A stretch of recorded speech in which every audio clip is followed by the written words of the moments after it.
Le coucher de soleil derrière le manoir printanier où son père marchait, projetant de longues ombres sur les pelouses bien entretenues.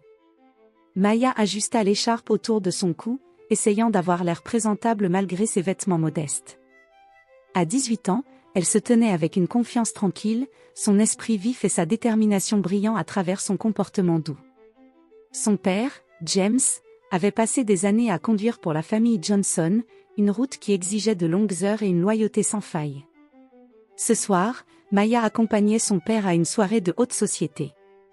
En sortant de leur vieille voiture cabossée, ses yeux s'élargirent à la vue de l'immense domaine scintillant de guirlandes lumineuses et de serveurs habillés en uniformes impeccables qui se déplaçaient sans effort parmi la foule d'invités élitistes. Maya se sentait hors de place dans ce monde de luxe, mais tentait de cacher son inconfort. « Reste près de moi », murmura James alors qu'il se dirigeait vers les quartiers des serviteurs à l'arrière du manoir. « Ces gens ne sont pas comme nous. » Maya acquiesça, le cœur battant.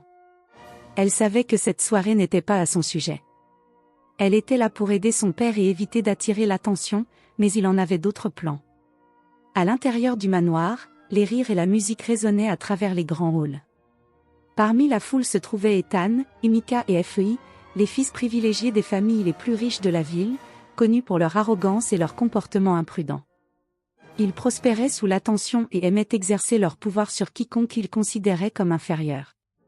Les trois garçons s'appuyèrent contre le bar en marbre, sirotant des cocktails coûteux et scrutant la salle à la recherche de divertissement lorsque leurs regards tombèrent sur moi.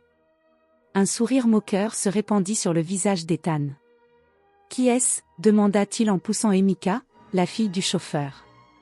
Emika répondit d'un air désinvolte, « Ça ne vaut pas ton temps. » Mais Ethan ne voulait pas laisser passer une source potentielle d'amusement. « Voyons si elle peut nous supporter. » Quelques minutes plus tard, Maya se retrouva malgré elle engagée dans une conversation avec les garçons. Ils la bombardèrent de questions, leur ton empreint de condescendance. « Maya, FEI demanda-t-elle, nettoie des voitures comme ton père ?»« Non, » répondit calmement Maya, sa voix stable. « Mais j'étudie pour devenir ingénieur. » Les garçons éclatèrent de rire. « Une ingénieure, hein ?» ricana Ethan. « Et où comptes-tu travailler ? En réparant nos climatiseurs ?» Les joues de Maya brûlèrent, mais elle refusa de les laisser voir sa détresse. « Un jour, peut-être, je construirai quelque chose dont vous dépendrez. » La hardiesse de sa réponse les réduisit au silence pendant un moment, puis Ethan, ne voulant pas être surpassé, se moqua, « Nous verrons bien. » Leurs rires résonnèrent alors qu'ils s'éloignaient, laissant Maya seule. Elle ressentit un mélange de colère et d'humiliation, mais le repoussa rapidement. Ce n'était pas son combat et elle n'avait aucune envie de laisser leur cruauté la définir. Elle se tourna pour chercher son père, désireuse de partir.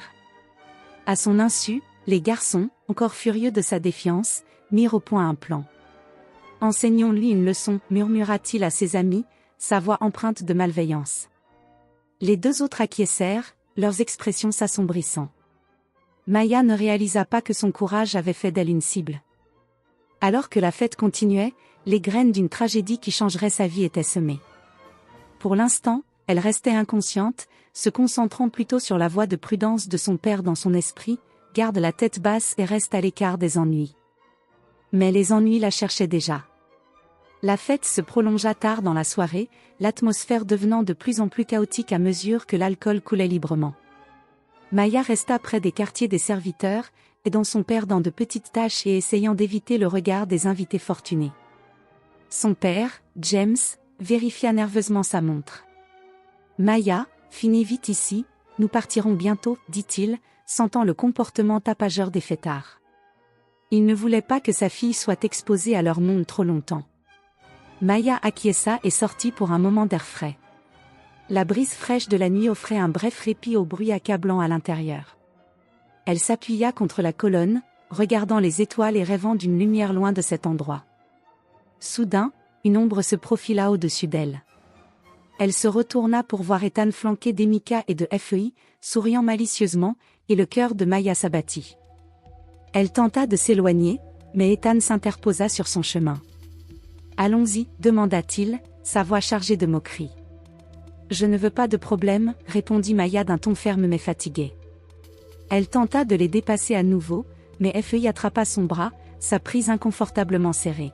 « Détends-toi, dit FEI d'un ton faussement amical. Nous voulons juste parler. » La peur la traversa alors qu'elle les regardait dans les yeux, réalisant que ce n'était pas une rencontre innocente. « Lâchez-moi, dit-elle, sa voix s'élevant. Ethan éclata de rire, un son cruel qui résonna dans le silence du jardin. « Pourquoi agis-tu si hautaine? Tu penses être meilleur que nous? » « Je ne pense rien, répondit Maya, luttant pour libérer son bras. « Laissez-moi tranquille. » Mais plus elle résistait, plus il semblait s'amuser. Sa défiance ne faisait qu'alimenter leur perversion du pouvoir. Avant qu'elle ne puisse crier, Ethan plaqua une main sur sa bouche et la traîna vers l'arrière du domaine, loin des lumières et du bruit. L'instant suivant, Maya sombra dans un cauchemar.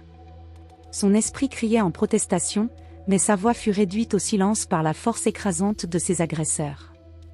Dans l'obscurité, ils lui arrachaient sa dignité, leur rire formant une bande sonore cruelle à sa douleur. Elle se battit de toutes ses forces, mais leur nombre et leur force la submergèrent. Lorsqu'ils eurent fini, ils la laissèrent brisée et seule, leur rire s'estompant alors qu'ils disparaissaient dans la nuit. Maya gisait, tremblante sur le sol froid, les larmes coulant sur son visage. La honte, la colère et la peur la consumaient, mais le pire était l'impuissance, la connaissance que personne ne la croirait, une fille de chauffeur face au fil privilégié d'hommes puissants. Quelque temps passa avant que James ne la retrouve. Il s'était inquiété lorsqu'elle ne rentra pas et avait commencé à chercher dans le domaine.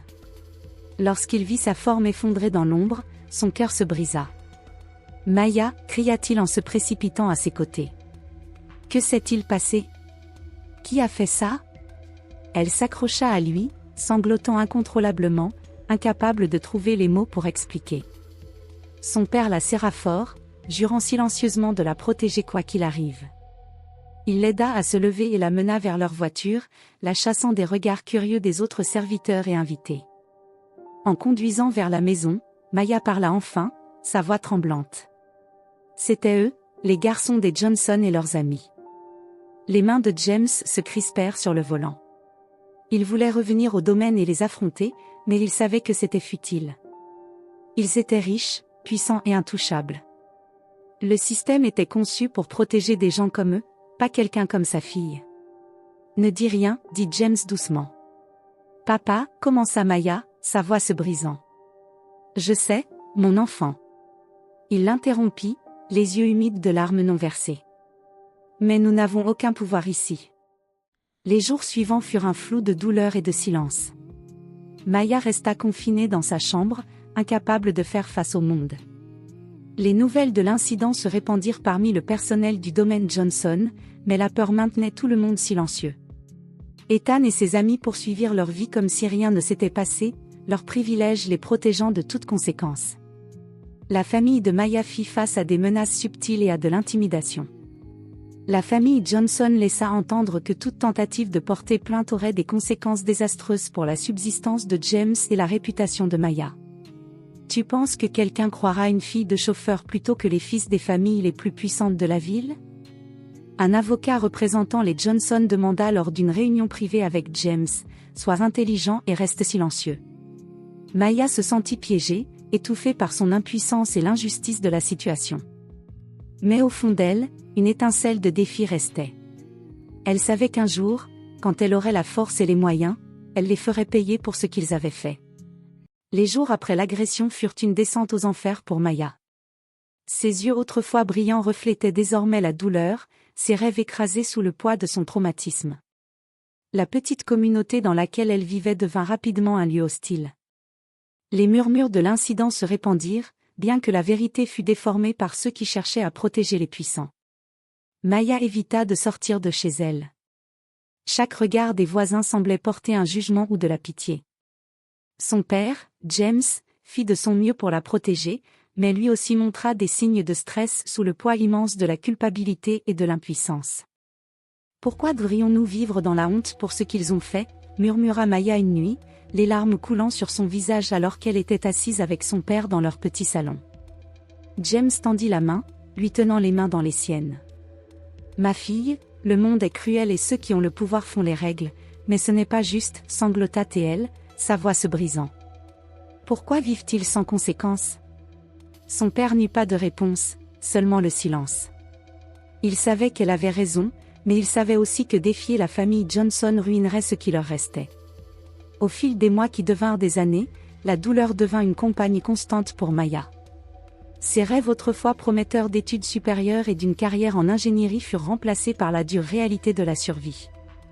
L'argent de son père était à peine suffisant pour couvrir leurs besoins, sans parler de financer ses études universitaires. Maya tenta de tourner la page, essayant de réprimer son traumatisme, mais les cicatrices étaient profondes. Chaque fois qu'elle fermait les yeux, elle revivait cette nuit. Les rires de ses agresseurs la hantaient et le sentiment étouffant d'impuissance la consumait. Finalement, Maya décida qu'elle ne pouvait plus rester en ville. « Je dois partir, papa, dit-elle un matin, sa voix lourde de détermination. Si je reste ici, je ne guérirai jamais. James hésita, mais acquiesça finalement. Tu as raison, va et construis une nouvelle vie. Mais promets-moi une chose, ne laisse pas ce monde te briser. Elle promit avec juste un petit sac de vêtements et un cœur plein de douleur. Maya quitta pour la ville, les rues animées de Lagos contrastant avec la petite ville étouffante qu'elle avait laissée derrière elle. Ici, elle n'était qu'un autre visage dans la foule et l'anonymat semblait une bouée pour son âme blessée. Maya trouva du travail comme serveuse dans un petit café. Les longues heures et le salaire minable couvraient à peine son loyer et sa nourriture, mais elle était déterminée.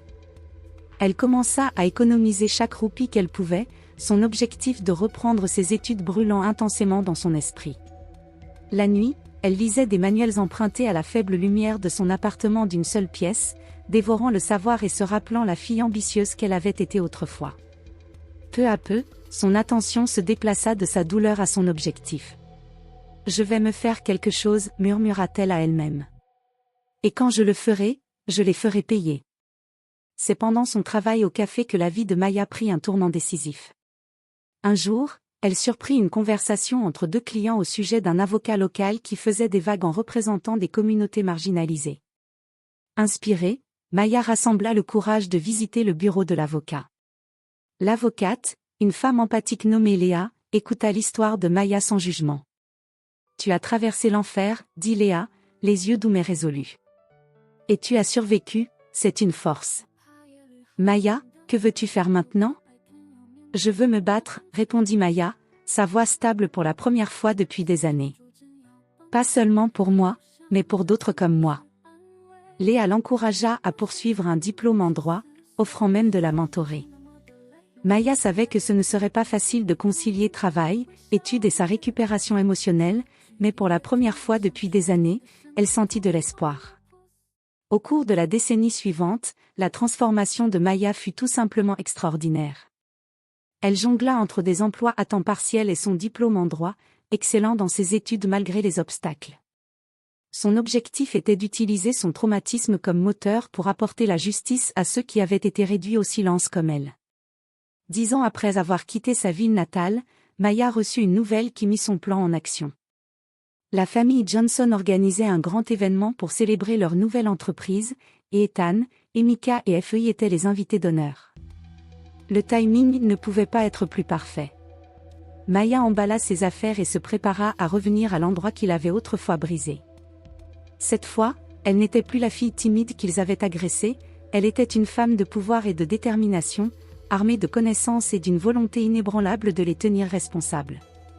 En montant dans le train pour retourner dans sa ville natale, son cœur n'était pas rempli de peur, mais d'anticipation. La scène était prête pour sa longue attente de réparation. Le train arriva à la gare avec un grincement, la sortant de ses pensées. Elle descendit sur le quai, ses talons claquant sur le béton. La ville semblait plus petite qu'elle ne s'en souvenait, ses rues bordées de bâtiments familiers qui semblaient avoir vieilli avec ses souvenirs. Mais Maya n'était plus la fille effrayée qui avait fui des années auparavant, elle était une femme en mission. Son retour était délibéré, soigneusement planifié pour coïncider avec le grand événement de la famille Johnson, un gala organisé au même domaine où sa vie avait été brisée, célébrant une fusion entre leurs entreprises. La liste des invités comprenait des figures influentes, des politiciens, des hommes d'affaires et des magnats des médias. Ethan, Emika et FEI étaient les vedettes de la soirée. La présence de Maya dans la ville ne passa pas inaperçue. Ceux qui la reconnaissaient ne purent s'empêcher de chuchoter. Fini la fille du chauffeur, elle dégageait désormais confiance, ses traits acérés accentués par son costume sur mesure et son regard perçant. Elle se tenait avec l'autorité de quelqu'un qui s'était battu pour sortir de l'obscurité. Sa première halte fut son ancienne maison où son père vivait encore. James était désormais plus âgé, ses cheveux grisonnants, ses mouvements plus lents, mais son visage s'illumina lorsqu'il la vit. « Maya » s'exclama-t-il en la serrant fort dans ses bras. « Tu es revenue, tu m'as manqué, papa. » Elle répondit, sa voix s'adoucissant pour la première fois depuis des jours. Assis ensemble à rattraper le temps perdu, Maya lui parla de sa vie en ville, de son éducation, de sa carrière et des affaires qu'elle avait défendues pour les autres.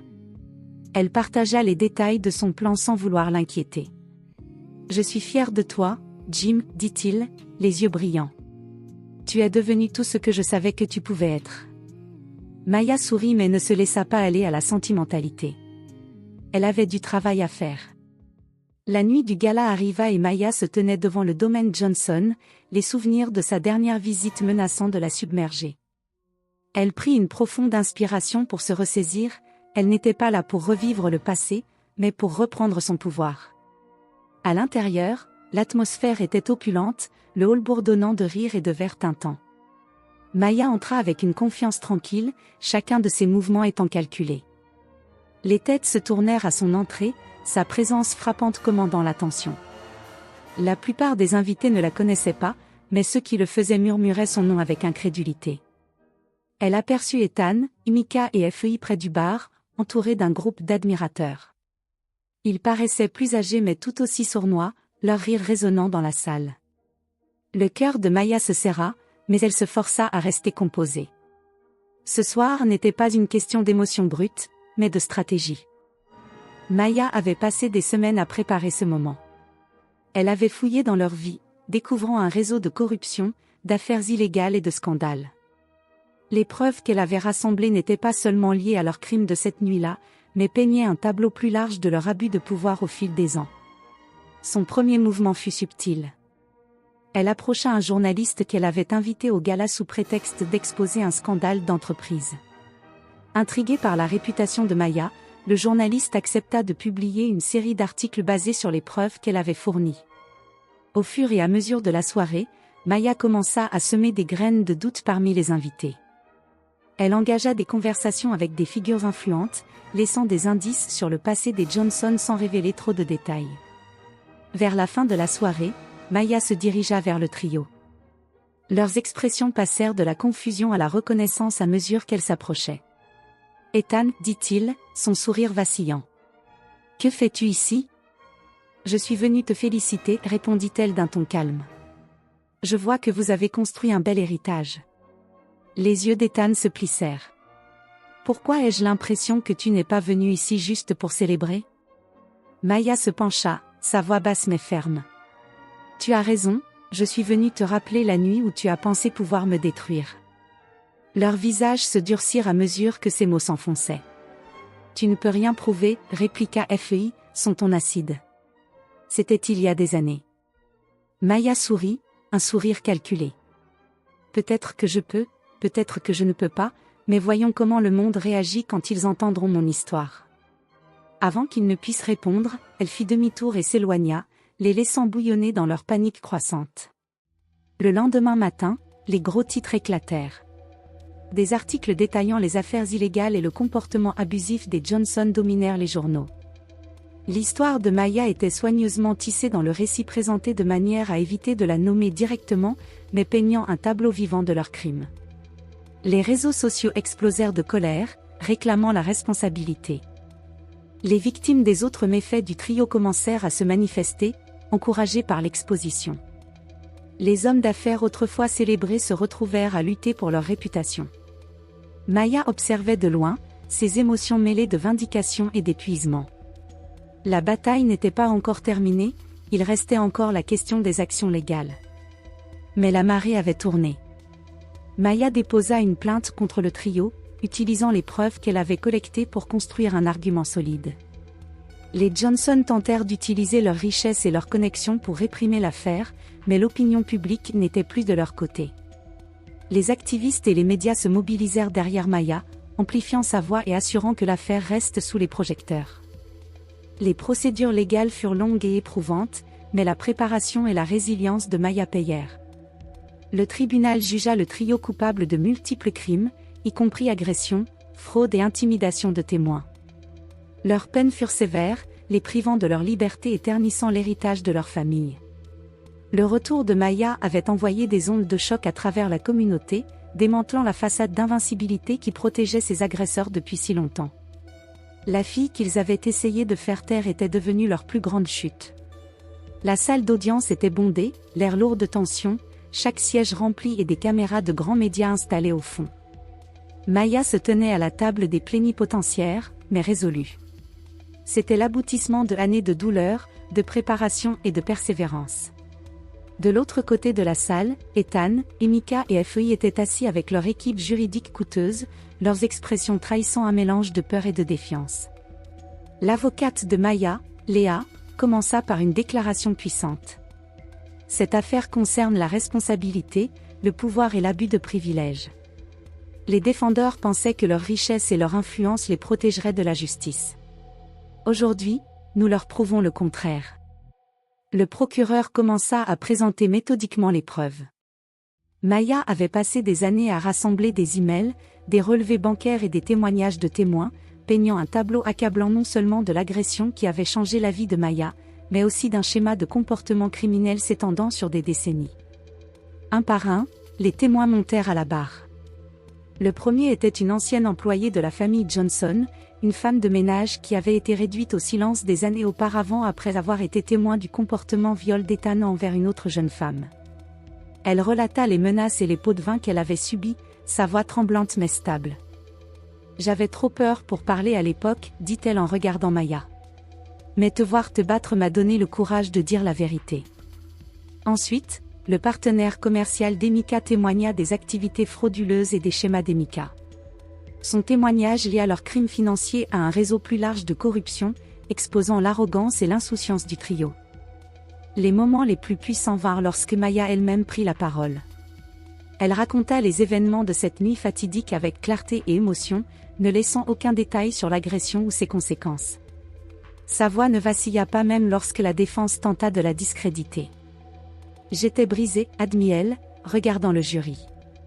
Mais j'ai refusé de laisser cela être la fin de mon histoire. Ce n'est pas seulement à propos de moi, c'est à propos de tous ceux qui ont souffert dans le silence parce que des gens comme eux croient qu'ils sont intouchables. » Les avocats de la défense tentèrent de peindre Maya comme vindicative et peu fiable, mais leurs tactiques échouèrent. Les preuves étaient accablantes et leurs arguments semblaient creux face à la force de Maya et à l'indignation publique croissante. Dans un geste désespéré, Ethan monta à la barre pour témoigner en sa propre défense. Son arrogance, cependant, se retourna contre lui lorsqu'il trébucha sous le contre-interrogatoire de Léa, se contredisant et confirmant involontairement des détails clés de l'affaire du procureur. La réalisation s'installa, la vérité était indéniable. Dehors, en dehors du tribunal, des manifestants se rassemblèrent avec des pancartes réclamant la justice. L'affaire avait déclenché une conversation nationale sur le privilège, la corruption et la violence sexuelle. La réputation autrefois impeccable des Johnson était maintenant en ruine, leurs entreprises faisant face à des boycotts et des investisseurs se désistant de leurs affaires. La chute du trio fut rapide et publique. Après des semaines de témoignages, le jury parvint à une décision unanime.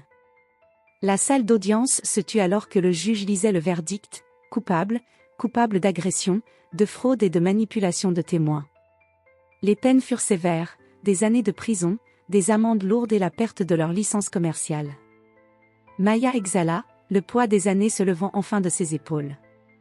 La justice avait été rendue, non seulement pour elle, mais pour tous ceux qui avaient souffert à cause de leur pouvoir incontrôlé. Plus tard dans la soirée, Maya se tenait devant le palais de justice, l'air frais de la nuit caressant sa peau. Des journalistes l'entouraient, des microphones pointés vers elle, mais elle ne recula pas. « Que voulez-vous que les gens retiennent de cette affaire ?» demanda un journaliste. Maya fit une pause avant de répondre, sa voix calme mais ferme. « Ce n'est pas seulement à propos de moi ou d'eux, c'est à propos de briser le cycle du silence et de la peur. Personne ne devrait être au-dessus de la loi, peu importe leur richesse ou leur pouvoir. Ces paroles résonnèrent, suscitant des applaudissements dans la foule. Maya était devenue plus qu'une survivante, elle était maintenant un symbole de justice et de résilience. Malgré la victoire, Maya savait que son voyage n'était pas terminé. Les cicatrices de son traumatisme resteraient toujours, mais elle était déterminée à utiliser son expérience pour aider les autres. Elle retourna en ville et fonda une organisation à but non lucratif dédiée à soutenir les survivants de violences sexuelles et à plaider pour des changements systémiques. L'organisation, nommée Phoenix Rising, gagna rapidement en traction grâce à l'aide juridique, au counseling et aux campagnes de sensibilisation. Elle devint un phare d'espoir pour d'innombrables individus. Des mois plus tard, Maya retourna une dernière fois au domaine Johnson. Le grand manoir, maintenant abandonné et tombant en ruine, se tenait comme un rappel hanté de son passé. Elle traversa les jardins envahis par la végétation, ses pas résonnant dans le silence. Debout à l'endroit où sa vie avait changé à jamais, elle ferma les yeux et laissa les souvenirs la submerger. Mais cette fois, au lieu de ressentir de la douleur, elle sentit un profond sentiment de paix. « Ils n'ont pas gagné », murmura-t-elle à elle-même. « Je l'ai fait. » Maya quitta le domaine, la tête haute, prête à embrasser l'avenir qu'elle avait tant lutté pour créer. La conviction d'Ethan, Emika et FEI se répandit dans la société. Autrefois célébrés comme les fils en or de leur famille, ils portèrent maintenant les stigmates de criminels. Le nom autrefois impeccable des Johnson était irrémédiablement terni et leur famille, autrefois puissante et intouchable, se retrouvait à lutter pour préserver ce qui restait de leur réputation. L'empire commercial de la famille Johnson commença à s'effondrer, les investisseurs se désistèrent massivement, réticents à s'associer à un nom désormais synonyme de scandale. Les affaires frauduleuses du trio menèrent à de multiples poursuites judiciaires de la part d'anciens partenaires et clients, drainant leur immense richesse. La famille d'Ethan, qui avait été fière de leur influence, se retrouva ostracisée par le cercle social élitiste, les invitations aux événements de haute société disparurent et les anciens alliés tournèrent le dos, craignant d'être associés à la famille discréditée. La famille d'Emika fit face à des saisies de leurs propriétés luxueuses, tandis que le père de FEI, un homme politique éminent, fut contraint de démissionner sous la pression publique massive. La vie en prison contrastait fortement avec la vie de privilège que le trio avait toujours connue. Ethan, qui prospérait sous le contrôle, se retrouva dans un monde où sa richesse et son pouvoir ne signifiaient rien. Emika, qui s'était toujours fiée à son charme pour manipuler les autres, se retrouva isolée et méprisée. FEI, le plus silencieux des trois, lutta pour s'adapter aux dures réalités de la vie carcérale. À l'intérieur de ces murs, ils n'étaient plus les rois de leur domaine, les autres détenus, conscients de leurs crimes, rendaient leur vie difficile. Pour la première fois, ils ressentirent la peur et l'impuissance qu'ils avaient infligées aux autres. De retour dans leur ville natale, la communauté qui avait autrefois révélé les méfaits de la famille Johnson trouva sa voix. Les personnes qui avaient été réduites au silence par la peur commencèrent à parler des années de mauvais traitements et d'exploitation. D'anciens employés de la famille partagèrent leurs histoires, révélant une longue histoire d'abus de pouvoir. Pour Maya, assister à leur chute apportait un mélange complexe d'émotions. Elle avait lutté pour ce moment depuis des années, mais cela n'apportait pas le sentiment de triomphe qu'elle avait attendu. Au lieu de cela, cela ressemblait à une étape dans un voyage bien plus vaste. Assise dans son bureau chez Phoenix Rising, Maya écrivit dans son journal, une habitude qu'elle avait adoptée pour traiter ses émotions. « La justice n'est pas une question de vengeance », écrivit-elle. C'est une question de responsabilité, de s'assurer que personne d'autre n'ait à subir ce que j'ai subi. Ce n'est pas la fin, c'est le début de quelque chose de bien plus grand. Maya se plongea dans son travail, utilisant sa plateforme pour mettre en lumière les problèmes systémiques et pousser pour des réformes légales. Elle parlait dans les universités, lors de manifestations et de conférences, partageant son histoire et inspirant les autres à se battre pour le changement. Des années plus tard, Maya se retrouva à réfléchir à son parcours. Elle visita son père, désormais retraité et vivant une vie paisible dans la maison qu'elle avait achetée pour lui. Ils s'assirent ensemble dans le jardin, sirotant du thé au coucher du soleil. « Je n'arrive toujours pas à croire jusqu'où tu es allé, dit James, sa voix remplie de fierté. Tu as changé tant de vies. Maya sourit, son regard fixé sur l'horizon. Je n'aurais pas pu le faire sans toi, papa. Tu as cru en moi quand je ne croyais pas en moi-même. James tendit la main, posant une main sur les siennes. Tu m'as donné de l'espoir quand je n'en avais pas. Je suis fière de toi, Maya, et je savais que ta mère le serait aussi. Un jour, Maya reçut une lettre d'une jeune fille qui suivait son histoire. La fille, une survivante d'abus, écrivit sur la façon dont le courage de Maya l'avait inspirée à parler et à chercher la justice. Maya lut la lettre avec des larmes aux yeux. C'était un rappel que son combat n'était pas seulement à propos de son passé, mais de façonner un avenir meilleur. En pliant la lettre, Maya se leva et se dirigea vers la fenêtre de son bureau. La ligne d'horizon de la ville s'étendait devant elle, symbole de combien elle avait parcouru et combien il restait encore à faire. C'est juste le début, murmura-t-elle à elle-même. Il y a tellement plus à faire. La route à venir est encore longue, mais Maya était prête. Elle avait trouvé sa voie, sa force et son but, et elle savait qu'elle continuerait à se battre, non seulement pour elle-même, mais pour chaque personne qui avait jamais été réduite au silence. Maya sourit d'un sourire calme mais déterminé en avançant dans son prochain chapitre. Merci d'avoir regardé. Si vous connaissez quelqu'un pour qui cette histoire est importante, partagez-la et abonnez-vous à notre chaîne Le Village des Contes.